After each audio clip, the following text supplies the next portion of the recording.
Hello, dear students. I'm back with another session on mock paper oscillation. ये paper मैंने बहुत सोच समझ के बनाया है एंड जो टेस्ट आने वाला है वो इतना डिफिकल्ट नहीं होगा, वो आसान होगा। टेस्ट बहुत इजी है, अगर आपने मॉक कर लिया तो टेस्ट अपने आपको टेस्ट में आउट ऑफ मिलेगा। I can guarantee you about that. अब इस 25 सवाल में एटलीस्ट 10 से 15 सवाल है जो आपके दिमाग को हिलाने वाले। डिफिकल्ट नहीं है, आप लोग बोलोगे अरे यार मैंने ऐसा सोचा ही नहीं, वो लॉजिक से आएगा। कुछ भी नया नहीं, एक भी न्यू फॉर्मूला नहीं, सिर्फ आपको बेसिक फंडामेंटल यूज करने का, जैसे पाइथा बाबा कब यूज करना है वगैरह वगैरह। ठीक है, तो चलो without wasting any more time let's begin with the topics. पहला सवाल, the displacement of a particle moving in simple harmonic motion at any instant is given by y equals to a sin omega t. The acceleration after time t is equals to t by 4 is where? Orally solve करने का। ये आपको इतना पता रहना चाहिए कि यहाँ पे मीन होता है, ठीक है, मीन से एक्सट्रीम जाना, एक्सट्रीम से मीन आना, मीन से पीछे के एक्सट्रीम जाना और पीछे के एक्सट्रीम से वापस मीन आना। अगर आप इसको देखोगे, एक टुकड़ा, दो टुकड़ा, तीन टुकड़ा, चार टुकड़ा, मतलब बेसिकली टाइम पीरियड टी है, टी के चार टुकड़े आप करोगे तो कहां से कहां पे जाएगा? चार पार्ट्स, मीन से एक्सट्रीम पे जाएगा, मीन से एक्सट्रीम पे जाएगा। तो that means after time t is equal to t by 4 they want to tell you कि the particle is at extreme. इन लोग ने हिंट दिया है, ये लोग डायरेक्टली भी पूछ सकते थे। इन लोग का सवाल ऐसे होना चाहिए था कि what is the acceleration eight extreme. तो अगर ऐसा पूछते तो आंसर बहुत बालिश होता। हाँ सर हमको पता है एक्सट्रीम पे एक्सीलरेशन मैक्सिमम रहता है, क्योंकि एक्सट्रीम पे फोर्स सबसे ज्यादा लगता है, मीन पे फोर्स लगता ही नहीं है, लेकिन एक्सट्रीम पे फोर्स सबसे ज्यादा लगता है, तो एक्सीलरेशन भी सबसे ज्यादा रहता है माइनस ओमेगा स्क्वायर एक्स, लेकिन एक्सट्रीम पे it is minus omega square A. तो आंसर ए ऑप्शन, ठीक है। नेक्स्ट, यहाँ पे ए इज द एम्पलीट्यूड ना, देख के समझ जाने का। Next, the frequency for linear SHM oscillator is to be doubled for what should be the mass. मुझे एक बात बताओ, फ्रीक्वेंसी को डबल करने के लिए मास को क्या करो, थोड़ा सा सोचो। If you remember time period का formula t is equals to 2 pi, भैया सिंपल पेंडुलम नहीं बोल रहे, सिंपल पेंडुलम नहीं है, सिंपल वाले पेंडुलम में ये फॉर्मूला है 2 pi root of l by g, जो आपके दिमाग में पहले आंसर है, वो नहीं बोल रहा है सर इधर। तुम्हारा सर क्या बोल रहा है? तुम्हारा सर बोल रहा है टाइम का फॉर्मूला क्या होता है, 2 pi root of m by k। ये टाइम था, फ्रीक्वेंसी क्या रहेगा? फ्रीक्वेंसी इज 1 बाय टाइम, तो frequency is 1 by 2 pi root of k by m। समझा? तो frequency is inversely proportional to root m। अब मुझे बताओ आपको क्या करने का, आपको फ्रीक्वेंसी का टारगेट है, फ्रीक्वेंसी कितना होना चाहिए, तो फ्रीक्वेंसी बोल रहे डबल होना चाहिए। अब आपकी बुद्धि चलो, फ्रीक्वेंसी बढ़ने के लिए मास क्या होना चाहिए भाई? सीधी बात है, मास और फ्रीक्वेंसी उल्टा रिलेशन, तो मास कम होना चाहिए। मास कितने से कम होना चाहिए? मास 1/4 से कम होना चाहिए। तो फ्रीक्वेंसी फिर कितने से बढ़ेगा? मास अगर 1/4 है तो फ्रीक्वेंसी उसका रेसिप्रोकल इनवर्सली है ना, इधर इनवर्सली है, तो दैट मींस मास अगर 1/4 हुआ तो फ्रीक्वेंसी 4 टाइम्स का रूट हो जाएगा, क्योंकि यहाँ पे रूट है, तो दैट इज 2 टाइम्स। लॉजिक समझ रहे? तो फ्रीक्वेंसी डबल कब होगा? जब मास आपका 4 गुना से कम होगा। क्लियर? Next question. ये तो सोचना, काम कर और हेडेक नहीं। ये तो समझा ना, n is inversely proportional to root m। एक काम कर, आपको n दिया है, मास ढूंढना है। मैंने आपको सर ने क्या बोला हमेशा, जो चीज ढूंढना है उसका पावर 1 बनाने का, बराबर। यहाँ पे आपको मास ढूंढना है और फ्रीक्वेंसी बोला कि डबल है, ठीक है, नो प्रॉब्लम। मास ढूंढना है ना, इक्वेशन को स्क्वायर कर दो, n square is proportional to 1 by m। m इधर भेजो, n स्क्वायर इधर भेजो, m is inversely proportional to 1 by n square. अब ओरली बताओ n क्या हो रहा है? n डबल हो रहा है, तो m क्या होगा? m डिक्रीज होगा उसके स्क्वायर से। काम खत्म, आगे answer.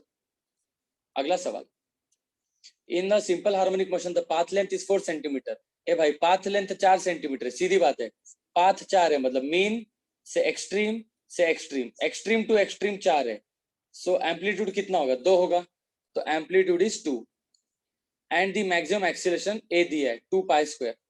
What is the periodic time? यार एक्सीलरेशन का फॉर्मूला क्या होता है? एक्सीलरेशन का फॉर्मूला होता है माइनस ओमेगा स्क्वायर है, एक्सीलरेशन दिया है 2 pi square will be equals to minus omega square into a, and how much is amplitude?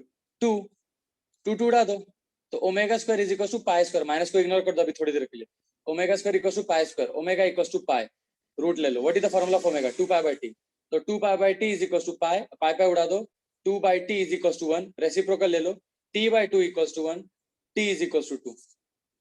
आएगा समझ में? ओरली। अगला सवाल, the equation of SHM is y is equals to a sin of 2 pi nt plus alpha, then its phase at time t is how much?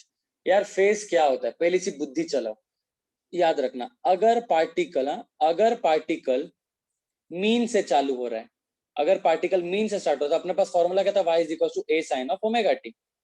अगर आप लोग इसको circular motion में बताओ तो सर्कुलर मोशन में भी यही लॉजिक होता है, अगर मीन से चालू हो रहा है तो एंगल इज जीरो। अगर वो बीच में कोई रैंडम जगह से चालू हो रहा है, अगर कोई रैंडम जगह से चालू हो रहा है तो क्या फॉर्मूला होता है, फॉर्मूला होता है ओमेगा टी प्लस अल्फा या थीटा प्लस अल्फा। तो यही पूरा का पूरा फेज होता है भिड़ू। याद रखना y is equals to a sine of, जो ब्रैकेट है ना, इस ब्रैकेट को ही हम लोग फेज बोलते हैं, क्योंकि फिजिक्स में फेज का मतलब क्या होता है, मेरे पुराने बच्चों को पता है फेज का मतलब क्या होता है, फेज का मतलब ही एंगल होता है भिड़ू, फेज का मतलब ही एंगल होता है।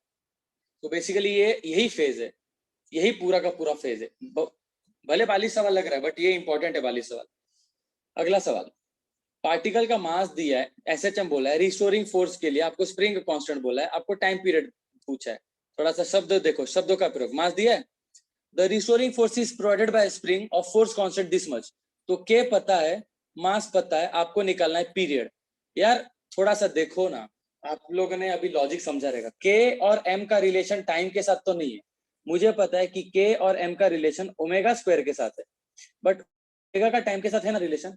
So how to solve this equation? We know k by m is equals to omega square. Omega ले लो, इसका स्क्वायर रूट ले लो, तो omega is root of k by m। In fact आप लोग को इतना भी हेडेक ना, आपको डायरेक्टली टाइम पीरियड का फॉर्मूला भी पता है, मुझे लगा शायद भूल गए होगे, मैंने इसलिए डिराइव करता, आपने को फॉर्मूला भी पता है, t is equals to 2 pi root of m by k। 2 पता है, पाई पता है, m पता है, k पता है, t मिल जाएगा, टाइम वेस्ट नहीं करने का। आपको रियलाइज नहीं होगा अभी तक कि सर आप मॉक कितना बालिश क्यों दे रहे हो, मॉक बालिश नहीं है, इसमें ये सब बालिश है, जैसे एग्जाम आएगा ना आपको समझ जाएगा। जैसे ये my favourite question, this is a favourite question, and शायद ये आपके टेस्ट में भी है, शायद, मुझे याद नहीं है, मैंने दो पेपर्स बनाए, एक मॉक बनाया है और एक ये बनाया है ओरिजिनल, मैंने शायद ओरिजिनल में ये क्वेश्चन डाला है शायद। देखो, a simple pendulum of length L, अभी सबको पता है सिंपल पेंडुलम का फॉर्मूला क्या है, T is equal to 2 pi root of L by g. थोड़ा सा इमेजिन करो इधर पे, ये पेंडुलम है, ठीक है, एक्सीलरेशन धरती का हमेशा नीचे होता है, ठीक है ना। अगर ये पेंडुलम मैंने एक बस के अंदर डाला है या कार के अंदर, मैंने अगर इस पेंडुलम को मान लो कार के अंदर डाला है और ये पूरा का पूरा कार एक्सीलरेट हो रहा है आगे, सो दैट मीन्स इस पेंडुलम के ऊपर एक तो ग्रेविटी का भी एक्सीलरेशन है प्लस इसका भी एक्सीलरेशन है कार का, so that means there are two acceleration. तो टाइम पीरियड का फॉर्मूला क्या रहेगा, 2 pi root of L by net acceleration. पहले सिर्फ जी था, फ्री अपना जब वो रुका हुआ था तो सिर्फ जी एक्सीलरेशन था। फॉर्मूला याद रखना, टी का फॉर्मूला ये नहीं है 2 pi root of L by g, बच्चों कंफ्यूज मत हो ना, टी का फॉर्मूला ये नहीं है, टी का real formula is this 2 pi root of L upon acceleration, ये मेन फॉर्मूला होता है, T is equal to 2 pi root of L by A. लेकिन अगर बॉडी रेस्ट पे है, रेस्ट पे, तो ये वाला एक्सेलेरेशन जीरो हो जाता है, तो बचता क्या है, सिर्फ जी के जितना, इसलिए हम लोग ये फॉर्मूला यूज करते हैं। बट अभी और एक एक्सीलरेशन है, ए भी है, सो ये एक वेक्टर, ये एक वेक्टर, रिजल्टेंट कैसे निकालते हैं, पाइथा बाबा मालूम है क्या, root of square plus square, यही तो बेसिक था। देखा, आंसर का सीक्रेट ये है, टाइम पीरियड का फॉर्मूला है 2 pi root of L by A. अब नेट एक्सीलरेशन कैसे निकलता है, पाइथा बाबा का फॉर्मूला है root of square plus square, मालूम है ना, root of a square plus g square. तो इंस्टेड ऑफ जी इधर पे क्या आएगा, a square plus g square आएगा, ये आंसर है हमारा, ठीक है। तो देख लो ऑप्शन ये वाला, t is equal to 2 pi root of L by a square plus g square. आए समझ में, इजी क्वेश्चन, इजी क्वेश्चन क्योंकि वेक्टर था, वेक्टर का याद रहेगा तो इजी है। सेम लॉजिक अगले सवाल में, मजेदार क्वेश्चन, ये भी one of my favourite question, one of my favourite question. अब आप लोग को रियलाइज होगा कि सर ने क्यों मॉक पेपर ऐसा बनाया तगड़ा। मैं एक्चुअली पहले सोचा था ये मॉक पेपर कोई मेन पेपर दे दूं, बट मुझे पता था अगर ये मेन पेपर दे दिया ना बच्चों की फट जाएगी, पूरी फट के हाथ में आ जाएगी, इसलिए मैं पहले सोचा कि मैं आप लोगों को मॉक का लॉजिक बता देता हूं। देखो इधर पे आपको एक सिंगल मैग्नेट का फॉर्मूला पता है क्या, टाइम पीरियड का क्या है, टाइम पीरियड देखो बच्चों ध्यान से देखना, मैंने आपको सिखाया था, आज ही सिखाया था, आज के लेक्चर में सिखाया था, टाइम पीरियड का formula 2 pi t is equal to 2 pi root of, अंदर क्या आता है, अगर आप लोग को डिराइव करना है, देखो या तो फॉर्मूला रट्टा मारो या तो डेरिवेशन करो। अब मैं आपको याद दिला देता हूं, लीनियर एसएचएम में फॉर्मूला था, देखो t is equal to 2 pi root of m by k, याद है ना? यहाँ पे एंगुलर SHM है, एंगुलर SHM, और उसके अंदर भी अगर आपको याद होगा, उसके अंदर भी अगर आपको याद होगा तो ये था मैग्नेटिक फील्ड, जिसके अंदर मैंने एक मैग्नेट रखा, उस पर टॉर्क लगता है, torque equals to M b sine theta या फिर एम बी फिर थीटा, जितना ही बोल सकते हैं अगर एंगल बहुत कम होता है, torque equals to M B theta. और टॉर्क का फॉर्मूला क्या होता है? टॉर्क का फॉर्मूला होता है आई अल्फा, तो I alpha will be equals to M B theta, ठीक है, या फिर alpha is equals to M B theta by I, बराबर बराबर ना? अपन ने इस फॉर्मूले को अगर थोड़ा सा ध्यान से देखा तो अपने को ऐसा दिखेगा, जो मैंने आपको सिखाया, f is equals to k into x होता है, तो k का फॉर्मूला क्या होता है? k equals to f by x होता है, k इज इक्वल्स टू, तो t is equals to 2 pi root of m divide by k की जगह क्या आएगा? f by x। f की जगह पे क्या लिख सकता हूँ? मास इंटू एक्सेलरेशन लिख सकता हूँ, 2 पाई रूट ऑफ ये m एज इट इज, नीचे फोर्स की जगह m into a by x, mass mass उड़ गया। आज ही सर ने आपको फॉर्मूला बताया था, time period is equal to 2 pi divided by root of acceleration per unit displacement, if you remember it correctly, acceleration per unit displacement, ठीक है। तो यहाँ पे टी का फॉर्मूला क्या था? T is equal to 2 pi divided by root of A by X. तो angular में क्या आएगा? एंगुलर में आएगा T is equal to 2 pi divided by root of A की जगह पे अल्फा और एक्स की जगह पे थीटा। तो अल्फा बाय थीटा यूज करने का ना, एक काम करो ना, इसको इधर भेज दो, ये थीटा को इधर भेज दो, ये थीटा को इधर भेज दो, तो अल्फा बाय थीटा यहाँ पे कितना दिखेगा? अल्फा बाय थीटा दिखेगा m b upon I. Logic समझ रहे हैं?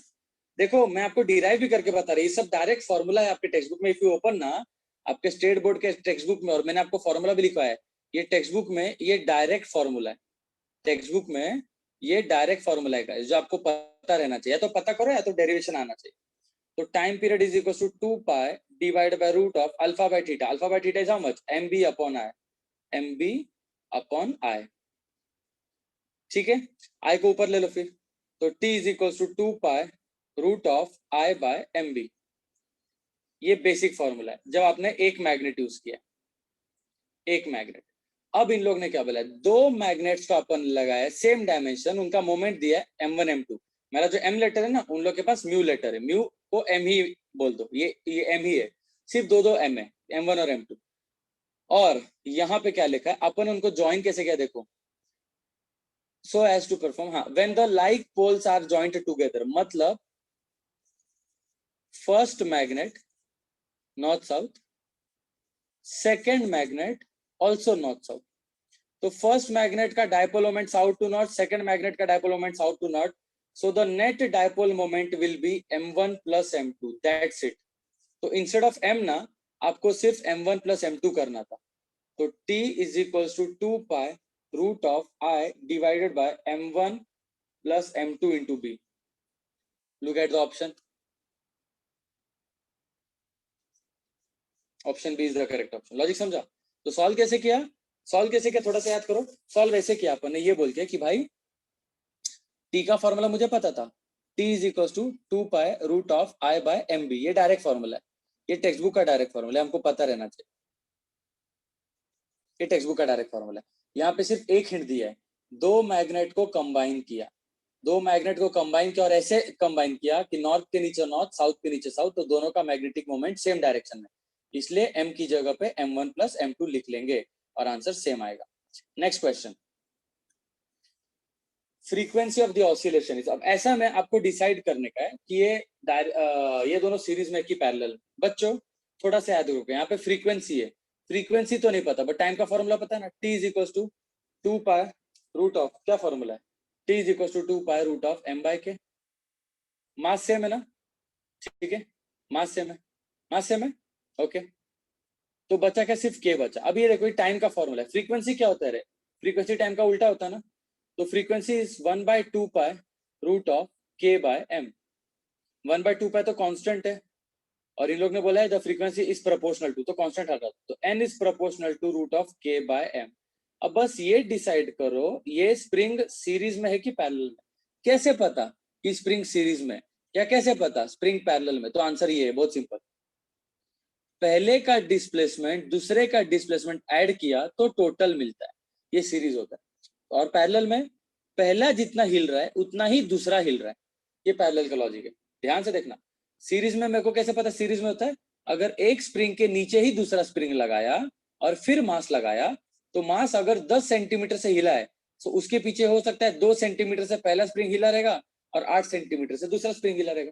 तो सीरीज का logic is x1 plus x2 should be total x। और पैरेलल का लॉजिक क्या होता है? पैरेलल का लॉजिक होता है कि दोनों स्प्रिंग सेम हिलने चाहिए। मास अगर 10 सेंटीमीटर हिला है तो ये भी 10 सेंटीमीटर हिलना चाहिए, ये भी 10 सेंटीमीटर हिलना चाहिए। अब यहाँ पे लॉजिक लगाओ जरा, अगर ये इधर से 1 सेंटीमीटर हिला, ध्यान से देखना, अगर ये मास 1 सेंटीमीटर हिला तो यहाँ से 1 सेंटीमीटर फिर कम हुआ है, तो यहाँ से 1 सेंटीमीटर ही बढ़ेगा ना। सोचना, ये मास अगर हिल के इधर पे आ गया तो पहला स्प्रिंग 1 सेंटीमीटर से शॉर्ट हुआ और दूसरा स्प्रिंग 1 सेंटीमीटर से लॉन्ग हुआ। तो बेसिकली दोनों का x1 x2 सेम है ना, that means they are in parallel. Logic समझ रहा है? तो ये पैरेलल में है। अब हमारे पास फॉर्मूला पता था, देखो टी का फॉर्मूला था 2 pi root of m by k. अपने को फ्रीक्वेंसी चाहिए तो फ्रीक्वेंसी इसका उल्टा होता है 1 by 2 pi root of k by m। 2 pi तो कांस्टेंट है, तो n is proportional to root of k by m। बस इतना पता रहना चाहिए सीरीज में कि पैरेलल में, यहाँ पे पैरेलल में। तो पैरेलल का लॉजिक क्या होता है? Directly k total will be k1 plus k2। How much is k1? k। How much is k2? 2k। तो आंसर इज 3k। तो 3k by m is the answer. आया समझ में? Next question. कितना देर हो गया? 16 मिनट। कितने क्वेश्चंस? 2। चलो ठीक है, मतलब sorry 8, 8 to the 16। Next, a uniform disk of moment of inertia, they are fixed at its center to a metal in the other end of which is fixed with a clamp. The hanging disk is then rotated above the wire through an angle and is released. If the disk makes the torsional oscillation with the time period as 0.2, what is the torsional constant? यार बहुत simple है, time period का formula 2 pi root of, क्या formula था? क्या formula था time period का? 2 pi root of, वहां पे याद है लीनियर में क्या था? लीनियर में था 2 pi root of m by k। यहाँ पे मास था, मास इनर्शिया देता है, रोटेशन में कौन इनर्शिया देता है? मोमेंट ऑफ इनर्शिया, और k की जगह पे c। ये फॉर्मूला, torque is equals sorry time is equals to 2 pi root of i by c। Time दिया है, टाइम दिया है, 2 पाई पता है, 2 पाई पता है, i पता है, i पता है, c पता है, नहीं पता है, ढूंढ सकते हो, सिर्फ इक्वेशन को सॉल्व करना। नेक्स्ट, ये कौन सा हो गया था? 9th। 10th, a particle execute a linear SHM of amplitude a and period t. It starts from the mean position. What is the time required to cover the distance of a by 2? भाई चालू किधर से हो रहा है? Mean से चालू हो रहा है ना। मैंने आज ही सिखाया था, आज ही हम लोग ने पढ़ा है, आज ही टुडे, कि अगर आप लोग को हाफ ट्रैवल करना है मीन से लेके हाफ, मीन से लेके हाफ, तो t बाय 12 लगता है, मालूम है ना? सॉल्व करके देखो ना। यहाँ से चालू किधर से हो रहा है? मीन से कि एक्सट्रीम से? स्टार्ट मीन से हो रहा है, तो x का फॉर्मूला क्या होता है? x is equal to a sine of omega t. x कितना है? इस a बाय 2 है, तो x की जगह पे a by 2, a by 2 is equal to a sine of omega T. a उड़ा दो, तो साइन ऑफ जो ओमेगा टी है वो थीटा होता है, तो sine theta is equal to half, तो theta should be how much? Theta should be equal to 30 degree, 30 degree मतलब pi by 6 which is equal to omega T. Omega का formula क्या होता है? 2 pi by capital t into small t will be equal to pi by 6। Pi pi उड़ा दो, इधर उधर भेजो, तो t is equal to big t by 12। ये लेक्चर में सिखाया है, इसलिए फास्ट लिया मैंने, लेक्चर में सिखाया है। Next, the spring shown are identical when a is equal to 4 kg, ये 4 kg है तो इलोंगेशन था 1 सेंटीमीटर, और b आपका 6 kg है तो इलोंगेशन फिर कितना रहेगा? यार ये रेशियो टाइप प्रॉब्लम है, सिर्फ दिखाने का तरीका अलग है। अप्रोच आपको बोलूं तो अप्रोच यही है, ये रेशियो टाइप प्रॉब्लम गाइस, ये रेशियो टाइप प्रॉब्लम है। रेशियो टाइप का लॉजिक क्या होता है भाई? देखना बहुत सिंपल है। मैं आपको क्या निकालने का है? आपको मास का रिलेशन, आपको मास का रिलेशन इलोंगेशन से निकालने का है, x इलोंगेशन से, इलोंगेशन से। तो कैसे निकालने का? सोचो जरा, मास का इलोंगेशन कैसे निकालने का? यार बेसिक फॉर्मूला सबको पता है, F इज इक्वल टू के x, F is equal to के एक्स, मालूम है ना सबको।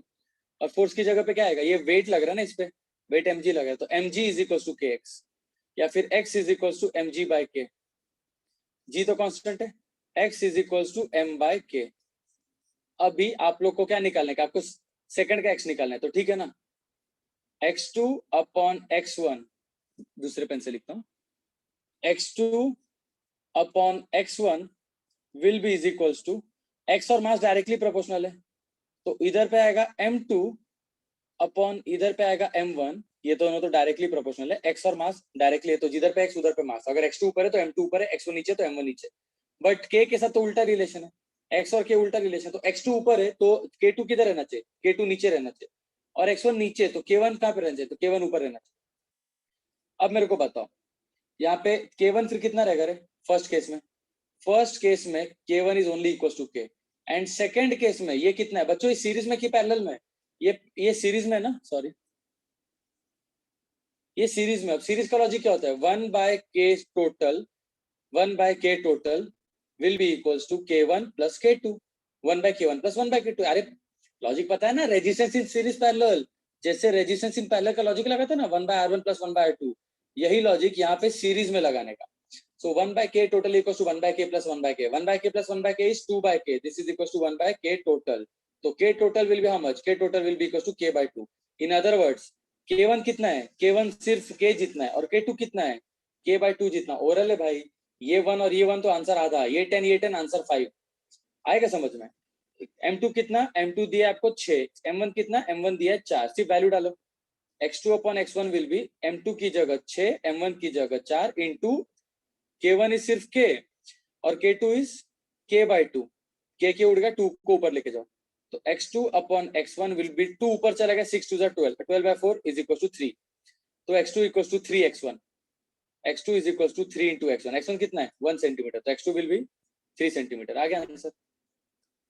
Next, due to dash building with natural frequencies close to the अपना quakes frequency are most susceptible. एक चीज मैंने आपको लेक्चर में नहीं सिखाया, दैट इज रेजोनेंस। रेजोनेंस क्या होता है बच्चों, याद रखना, रेजोनेंस इज बेसिकली हर एक बॉडी का एक नेचुरल फ्रीक्वेंसी होता है, नेचुरल फ्रीक्वेंसी। अगर आप उसको नेचुरल फ्रीक्वेंसी पे ला दिया ना, तो वो मैक्सिमम हिलता है। मैक्सिमम मतलब कैसे, अभी देखो, मान लो मेरे पास एक ग्लास है, ग्लास, आप लोग ने पहले कार्टून्स वगैरह देखा होगा, टॉम एंड जेरी ऐसा कुछ, जिसमें वो ऑपेरा सिंगर गाना गाती है और कांच का ग्लास तोड़ देती है, वो प्रैक्टिकली पॉसिबल है, बट उसके लिए उसका फ्रीक्वेंसी मैच होता है। अगर एक ग्लास है, मान लो ग्लास की फ्रीक्वेंसी है 500 हर्ट्ज, 500 हर्ट्ज, तो आपने एक म्यूजिक सिस्टम लगाया, आपने एक म्यूजिक सिस्टम लगाया, डूप डूप डूप डूप, ये म्यूजिक सिस्टम अगर 400 हर्ट्ज देगा, तो ये इसको फोर्स वाइब्रेशन दे रहा है, फोर्स, फ्री नहीं है, ये अपने मन से नहीं हिल रहा है, फोर्स वाइब्रेशन है। और अगर ये फोर्स वाइब्रेशन की फ्रीक्वेंसी इसकी नेचुरल फ्रीक्वेंसी से मैच होगी, तो रेजोनेंस होता है, और रेजोनेंस में सबसे ज्यादा हिलता है वो, और पार्टिकल सबसे ज्यादा हिलेंगे तो ब्रेक होने के चांसेस भी सबसे ज्यादा होते हैं। So due to resonance the building with natural frequency, if it is exactly same as the अपना अर्थक्वेक वाला frequency, then it is susceptible to damage. अगर अर्थक्वेक का फ्रीक्वेंसी 500 है, बिल्डिंग के मटेरियल का फ्रीक्वेंसी 500 है, तो पक्का बिल्डिंग गिर जाएगा। Next, consider the following statement, the total energy of a particle executing SHM motion depends on. Total energy किस पे डिपेंड करता है, बहुत लोगों से यहाँ पे फिर गलती हो सकती है। टोटल एनर्जी का फॉर्मूला क्या होता है, हाफ ऑफ के ए स्क्वायर। एम्पलीट्यूड राइट है। पीरियड और डिस्प्लेसमेंट के बारे में क्या ख्याल है, तो बहुत सारे बच्चों से गलती होती है, उनको लगता है सर यहाँ पे पीरियड है ही नहीं, पीरियड है इधर पे के टर्म्स में, पीरियड है के टर्म्स में, वो कैसे आपको पता है, K by M is equal to omega square, तो के इज इक्वल टू क्या आएगा, K is equal to M omega square, तो यहाँ पे फिर के की जगह लिखूंगा half of M omega square A square, और ओमेगा में टाइम रहता है ना, ओमेगा में टाइम रहता है, ओमेगा का फॉर्मूला क्या होता है 2π/t होल स्क्वायर इनटू ए स्क्वायर। मतलब क्या उसके टाइम पे डिपेंड करेगा, हाँ उसके टाइम पे भी डिपेंड करेगा, एनर्जी उसके टाइम पे भी डिपेंड करेगा। क्या उसके डिस्प्लेसमेंट पे डिपेंड करता है, तो नहीं, यहाँ पे आपको एक्स का टर्म नहीं दिख रहा है, नो एक्स का टर्म, सो इस पे डिपेंड नहीं करता, तो सिर्फ 1 और 2 पे डिपेंड करता है। 1 and 2 are correct, option A is the correct option. Next one, acceleration of a particle executing SHM at mean position is how much. यार मीन है, मीन मतलब बीच में, स्टेबल है, स्टेबल का मतलब क्या होता है, स्टेबल का मतलब धक्का नहीं दे रहा, धक्का नहीं दे रहा मतलब एक्सीलरेशन नहीं दे रहा है, अंडा। नेक्स्ट, और पार्टिकल मास दिया है आपको, स्प्रिंग फोर्स का कांस्टेंट दिया आपको, टाइम पीरियड निकालने का, आपको फॉर्मूला पता है t is equal to 2π√m/k, ठीक है, t ढूंढना है, 2π पता है, m पता है, k पता है, आंसर मिल जाएगा इजीली। लॉजिक समझ रहा है ना रे, आई होप लॉजिक समझ रहा है। 25 मिनट हो गए और 15 एमसीक्यू हो गए, चलो जल्दी, आधे घंटे में होएगा नहीं होएगा। Next, for a magnet of time period t the magnetic momentum, if the magnetic moment becomes 1/4, ये रेशियो टाइप है, रेशियो टाइप है, चलो सॉल्व कर लेते भाई, क्या ही दुख है जीवन में, रेशियो टाइप को सॉल्व कर लेंगे। किसके बीच में रिलेशन जानने का है, डेटा देखो और टारगेट देखो, टारगेट क्या है, आपका टारगेट है for a magnetic moment of time period T, magnetic moment is M, if the moment becomes 1/4 then what happens to the time. मतलब टाइम और मोमेंट में रिलेशन है, टाइम और मोमेंट में, और हमारे पास फॉर्मूला है T is equal to 2 pi root of, magnet है और मैग्नेटिक डायपोल मोमेंट अपन अभी पढ़ा है 2 pi root of I upon M B, याद है? ये मास नहीं है रे, तो बच्चे बहुत बार ये फॉर्मूला यूज कर लेंगे 2 pi root of M by K, गलत गलत गलत, ये नहीं। ये किसके लिए था 2 pi root of M by K? ये स्प्रिंग के लिए था, लीनियर एसएचएम। प्लीज याद रखना है, जो एम बाई के होता है ना, के मतलब स्प्रिंग कांस्टेंट ना, तो ये एफ इक्वल टू के एक्स वाला होता है। ए सुन लो, स्मार्ट वाले बच्चे आपके लिए बोल रहा मैं, झंडू वाले को झेपेगा नहीं मैं क्या बोल रही है। अपने झंडू वाले बच्चे सिर्फ यहाँ पे ध्यान देंगे, लेफ्ट वाले में। स्मार्ट वाले बच्चों, T equal to 2 pi root of M by K, जो के होता है वो एफ इक्वल टू के एक्स होता है, और एक्स लीनियर है ना, तो ये जो फॉर्मूला दिख रहा है ना आपको, ये वाला, ये फॉर्मूला लीनियर के लिए होता है, लीनियर। हम लोग ने आज एंगुलर पढ़ा है, तो एंगुलर के लिए ये वाला, जिसमें यहाँ पे मैग्नेट है, यहाँ पे एक मैग्नेट है, एक्सटर्नल मैग्नेटिक फील्ड में आपने मैग्नेट को गोल घुमाया, वो वाला। तो इसमें time period is inversely proportional to root of dipole moment. आपको डायपोल मोमेंट ढूंढना है कि टाइम ढूंढना है, तो आपको बोला है what is the time period, ठीक है ना? टाइम ढूंढना है ना, तो टाइम का पावर 1 है ना, कोई दिक्कत नहीं। अब मेरे को एक बात बताओ, डायपोल मोमेंट क्या हो रहा है? डायपोल मोमेंट डिक्रीज हो रहा है, कितने से? 1/4 से। टाइम क्या होगा? ये दोनों इनवर्सली है, इनवर्सली है तो ये डिक्रीज तो ये इंक्रीज, तो मोमेंट डिक्रीज हो रहा है तो टाइम इंक्रीज होगा। किससे? उसके रूट से। तो 4 का रूट ले लो, तो time will increase by 2 times. Direct answer, it becomes double the initial. Orally solve करने का सुख की अनुभूति हो जाएगी। अगला सवाल, if the period of oscillation of mass m suspended from a spring is 2, then the period of mass 4m will be how much? Time period और मास में क्या रिलेशन है? तो t is equal to 2 pi root of m by K. अब ये हो गया linear SHM, इसीलिए ये फॉर्मूला यूज किया। ये वाला जो सम था ये एंगुलर एसएचएम था, एंगुलर एसएचएम, तो इसलिए वो फॉर्मूला यूज किया था t is equal to 2 pi root of i upon M B. Logic समझ रहे हैं ना?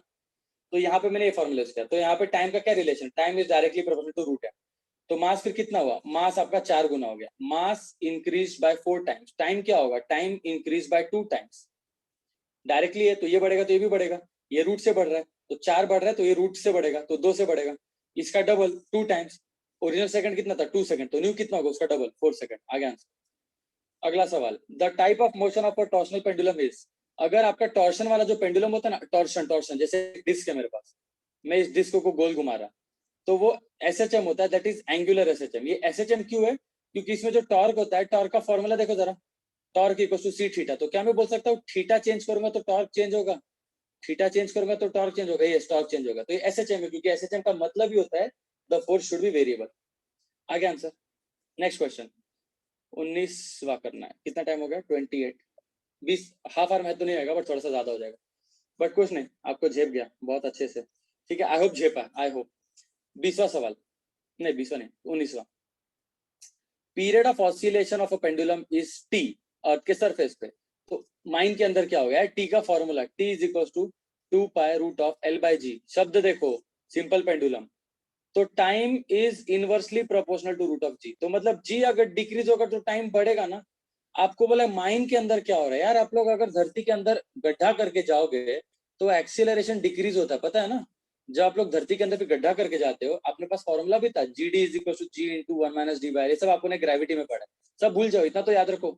आप धरती को खोद के नीचे जाओगे तो हल्के होते जाओगे ना, तो जी डिक्रीज होगा तो टाइम बढ़ेगा ना। Direct answer, it is more than T, काम खत्म। सेकंड केस में ज्यादा टाइम रहेगा। नेक्स्ट, दो इक्वेशन दी है, y is equal to a sin omega t and y is equal to b cos omega t। Phase difference कितना है? मेरे को एक बात बताओ, साइन और कॉस में कितने एंगल का फर्क रहता है मालूम है क्या? थोड़ा सा सोचो, साइन का ग्राफ ऐसे चालू होता है, कॉस का ग्राफ ऐसे चालू होता है, मालूम है ना? अभी देखो, ओरली आंसर भी बता सकता हूँ, बट मैं नहीं चाहता आप लोग को ओरली बताओ, थोड़ा लॉजिक भी समझाना है, ध्यान से देखना, लॉजिक मजेदार है। साइन और कॉस में कितने एंगल का फर्क रहता है? जिनको आइडिया नहीं, वो लोग आइडिया पे ध्यान दो। यहाँ पे साइन का ग्राफ बना रहा, यहाँ पे कॉस का ग्राफ बना रहा। साइन का ग्राफ चालू 0 से होता है, मैक्सिमम पे पहुंचता है, ऐसा होता है। कॉस का ग्राफ चालू मैक्सिमम से होता है,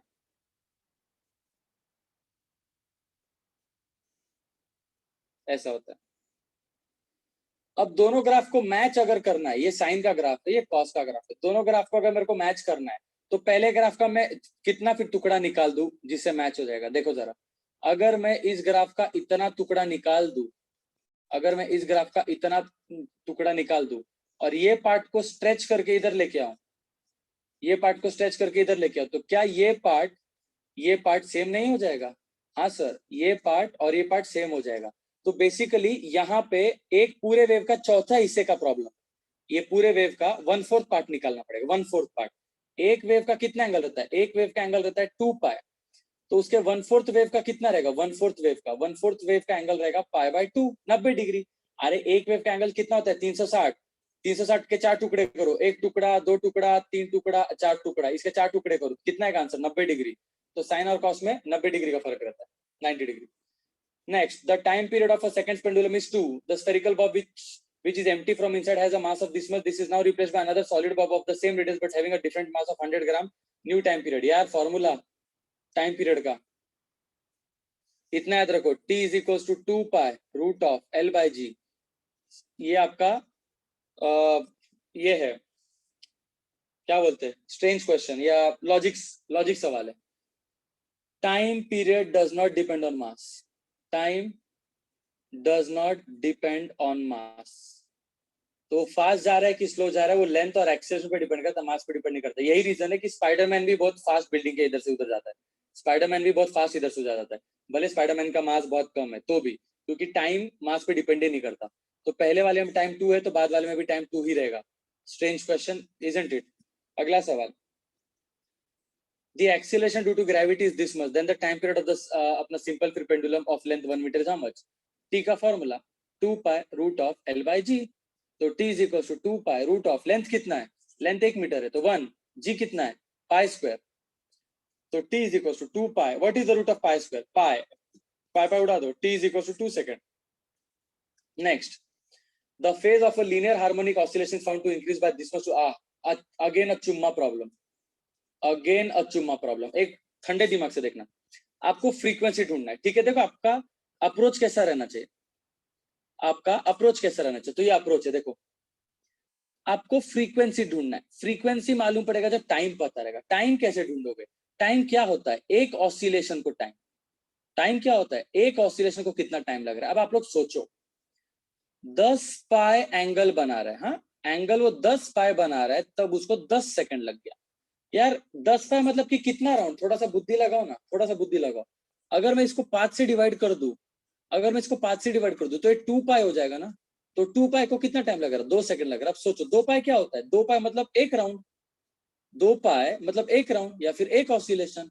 और एक ऑसिलेशन को जो टाइम लगता है हम लोग उसको टाइम पीरियड बोलते हैं। अरे सुख की अनुभूति हो गई, टाइम पीरियड इज 2 सेकंड। अगर टाइम 2 सेकंड है तो फ्रीक्वेंसी क्या होगा? 1 बाय टाइम, 1 बाय 2, 0.5। जीवन में सुखी सुखे में रहे, 1 बाय 2 इज द आंसर। अगला सवाल, ये क्वेश्चन में क्या बोला है यार? ये तो बहुत सिंपल है, ये दोनों स्प्रिंग पैरेलल में ना, ये दोनों स्प्रिंग पैरेलल में। पैरेलल का लॉजिक क्या होता है? पैरेलल का लॉजिक होता है k total will be equal to k1 plus k2। और टाइम पीरियड का फॉर्मूला क्या होता है? 2 pi root of m by k total which is 2 pi root of m by k total which is k1 plus k2।